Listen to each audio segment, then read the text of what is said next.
আপনি কেন বাজারে যাওয়ার সময় আপনার বাসা থেকে আপনার বাবার মতন করে ব্যাগটা নিয়ে যান না? কত কোটি মানুষের হাতে কত কোটি পলিথিন থাকবে, ওইটা ওই তত কোটি মানুষকে ডিসাইড করতে হবে।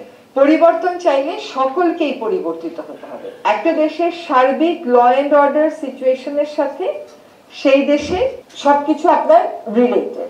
এখন কিন্তু আমরা গত এক বছরে অনেক রকমের ঝুঁকি মোকাবেলা করে একটা পর্যায়ে এসেছি যখন আপনারা দেখছেন যে র্যাবের ডিজি মহোদয় নিজে উদ্যোগী হয়ে পলিথিন শপিং ব্যাগ যাতে কাউরান বাজারের কাঁচা বাজারে বিক্রি না করে সেই উদ্যোগে যাচ্ছেন। যখন শুরু করেছিলাম তার 3 মাস পরে যখন আমার সহকর্মীরা চকবাজারে গেল পলিথিন উৎপাদনকারী কারখানাগুলোকে বন্ধ করতে, আমার সহকর্মীদেরকে মেরে মাথা ফাটিয়ে দেয়া হলো।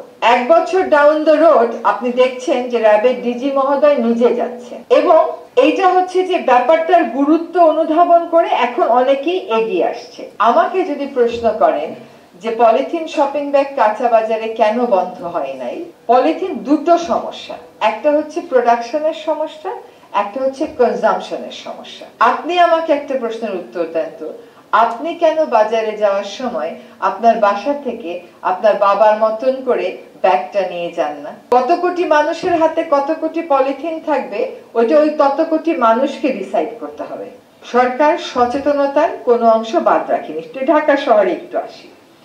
এক্সট্রিম মশার কয়েল প্ল্যান্ট ফাইবার দিয়ে তৈরি, তাই সহজে ভাঙে না, সুগন্ধিযুক্ত ও নিরবিচ্ছিন্নভাবে জ্বলে। ডেঙ্গু, চিকুনগুনিয়া বাহি সহ যে কোনো মশার বিরুদ্ধে দেয় এক্সট্রিম সুরক্ষা। পরিবর্তন চাইলে সকলকেই পরিবর্তিত হতে হবে। শুধু সরকার পরিবর্তন হলে সমাজ পরিবর্তন হওয়া যায় না। কোথাও একটা মারাত্মক দূষণকারী ব্যাটারি লেড কারখানা বন্ধ করলাম, সাথে সাথে শুরু হয়ে গেল তদবির। আশেপাশে তো আরো 2টা চলে, আমারটা বন্ধ করলেন কেন? এখন আমার 6 জন ম্যাজিস্ট্রেট নিয়ে যতটুকুন করা সম্ভব আমরা করে যাচ্ছি। আপনাদেরকে প্রথম কথা হচ্ছে যে আমরা 1.5 বছরের একটা সরকার, তার 1 বছর গেছে, প্রথম 4-5 মাস কেমন গেছে সকলে আপনারা দেখেছেন।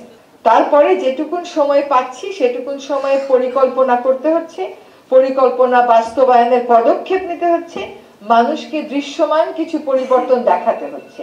এটা একটা কার্যত 1 বছরের সরকারের কাছে কতটুকুন এই প্রত্যাশা কতটুকুন বাস্তব এটা চিন্তা করতে হবে। তবে সরকারের দায়িত্ব হচ্ছে প্রক্রিয়াটা শুরু করা। আপনি বলেন পলিথিন বিরোধী প্রক্রিয়া শুরু হয়েছে কিনা, আপনি বলেন পুরাতন গাড়ির বিরুদ্ধে অভিযান শুরু হয়েছে কিনা, আপনি বলেন যে নদীর দূষণকারী চিহ্নিত করে দূষণ নিয়ন্ত্রণ চিহ্নিত করার কাজটা শেষ হয়েছে কিনা। এখন যখন এই দূষণকারীর বিরুদ্ধে আমরা যাব তখন ডিসিসিআই কোথায় থাকবে, কেমন করে আমাকে সাহায্য করবে, এইটা যেন ডিসিসিআই এর সদস্যরা একটু ঠিক করে নেন। আপনি বুড়িগঙ্গাও দূষণ মুক্ত চাইবেন, আবার দূষণকারী শিল্প প্রতিষ্ঠান আরো 3 বছর সময় পাক সেটাও চাইবেন। দুইটা একসাথে হবে না, আপনাকে যে কোনো একটা অবস্থানে যেতে হবে। এখন যখন বলি দূষণকারী শিল্প প্রতিষ্ঠানের বিরুদ্ধে অভিযানে যাব, তখন বলে আমাদেরকে একটা সেন্ট্রাল এফ্লুয়েন্ট ট্রিটমেন্ট প্ল্যান করে দেন।